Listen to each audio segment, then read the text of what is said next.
Okay, so this is the second video in the Adélie Linux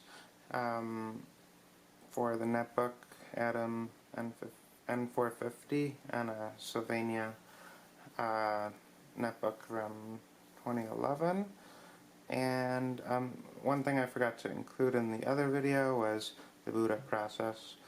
Some netbooks have this problem, not netbooks, but mobile devices in general. When Linux goes into suspend or transitions from the boot up process to the desktop environment, it does sometimes time out or suspend the monitor, so it turns off the display. And I have read a while back that that is a problem with some netbook distribution, with some laptop distributions.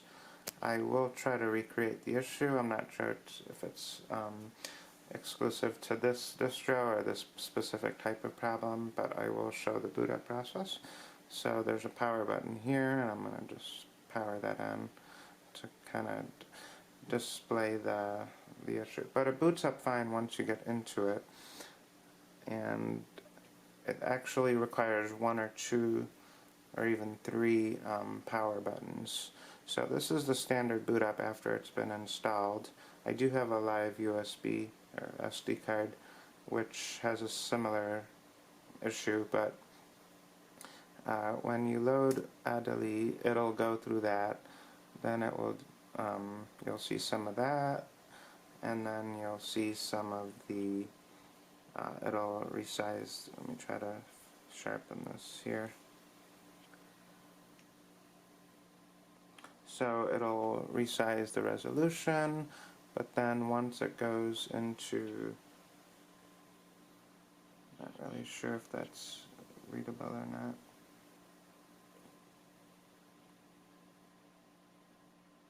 So it'll go to a black screen, and the only way to kind of wake it up is to push the power button. But on some laptops you don't want to push the power button too long because it'll definitely turn it off, so you can't really do that.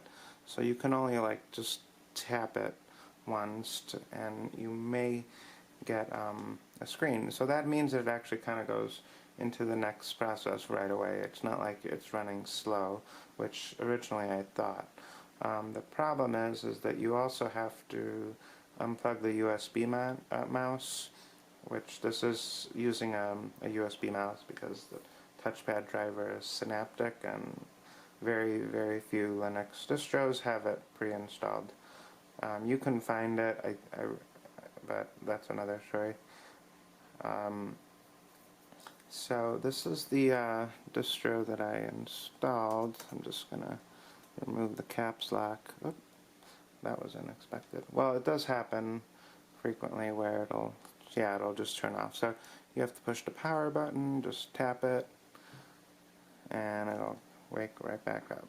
But now it doesn't recognize the USB, or sometimes there's a delay. Yeah, it was just a delay. So, but sometimes you may have to unplug the USB for it to recognize, which is one reason you don't really want to use a PS2 mouse, because it's not always plug and play, or it may not be.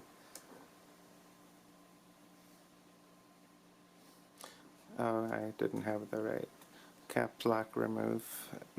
That's just a quirk of the netbook. It boots up with the okay, well actually I pushed enter, but the screen went off again. So let me see. Usually doesn't take this long, but showing the videos a slightly different delay, making sure it's not getting blurry and all. So yeah, every time the monitor turns off, it actually resets my keyboard caps lock.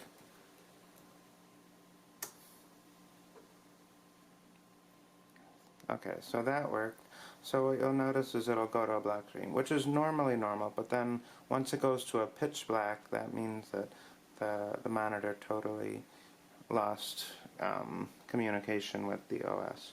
So you have to push power and then it'll wake it up. And the mouse doesn't initially run right away, but then it starts to pick up there. And the caps lock went back on, so I turned that off because that way you can type. Oh, it changed the background there. I didn't even notice it. There's other ones you can change it to. I don't think it'll affect the performance very much.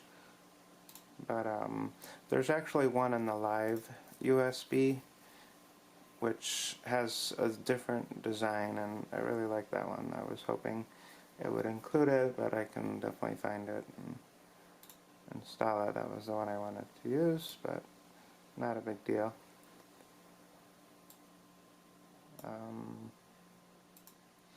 So that is interesting. I don't know why it changed, because I don't remember setting it to change ever. Oh, well, that went on. That must have been why. And so, yeah, it's not using a lot of power. I wanted to see if it saved that terminal setting. Around 80% transparent. So that setting saved, so it didn't totally become forgetful. Appearance. And might even be able to change the font to 10. Let's see if that helps. Doesn't do much, but I guess I could leave it at that for now. So percentage of CPU is not very high. CSH, and yep. Okay, I think that's all I wanted to include. I can also make a short video with live USB. Let me see if I can find it. Okay, so I have the live USB. I'll make it. And then also, yeah, so when you try to shut it down or even restart, it'll run into the same problem. It won't actually shut down because it'll go to black or black screen. So you have to push power or just hold it down and until it actually powers off. So I can just recreate the issue here. It goes to black, but it doesn't actually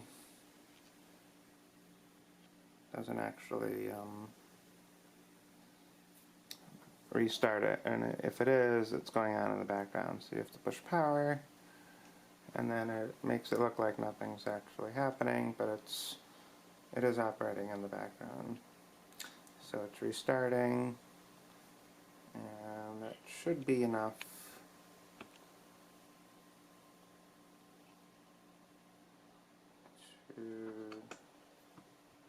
So that is the normal boot up process.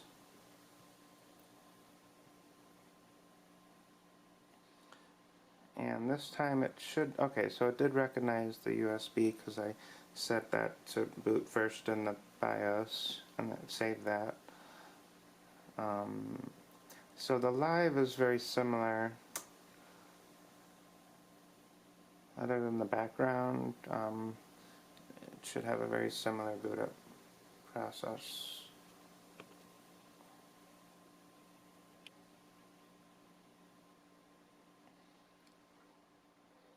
Resizes the Realtek, so maybe it will install a sound driver because it detects the headphones. I don't know. I should have included that before, but it didn't. It doesn't really install like a panel very much. You can use that as a login if you are live and going sudo. So it does that problem again where it just goes pitch black. So you kind of have to wake it up because it doesn't really do it on its own.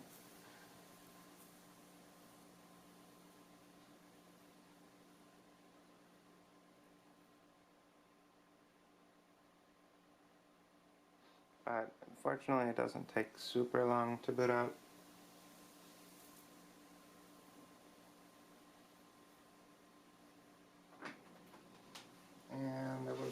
website I wanted to compare it to.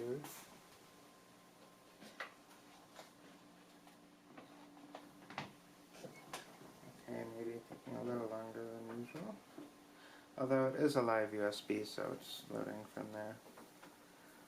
I just forgot how long.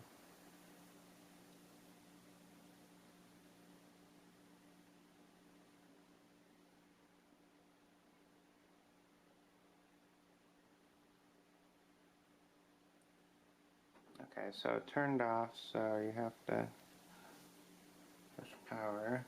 I mean, it's suspended, so you have to push power.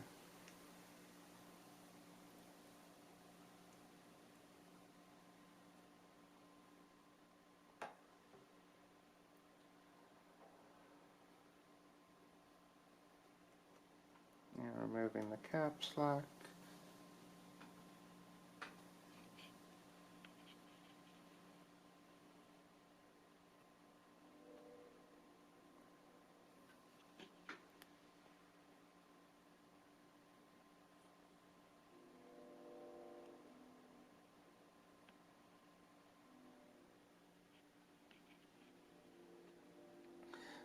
Pushing power again.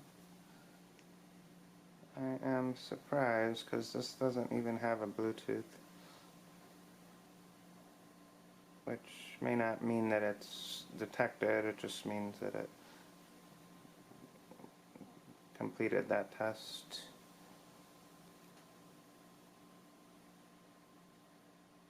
Alright, so it did load, or it is loading.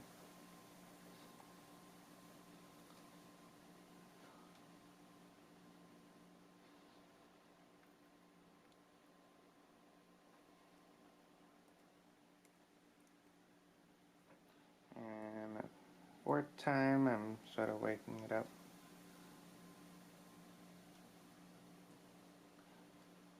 And I've run other distributions on this netbook with very few issues like this, so it could just be more specific to certain distributions, but not exclusively, of course. So this background I really like.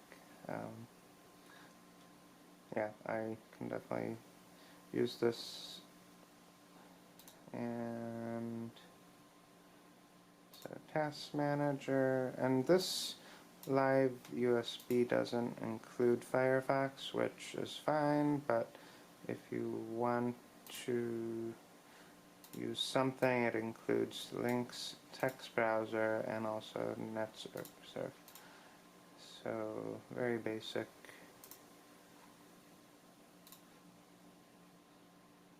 And about 400 megabytes of RAM, not much different.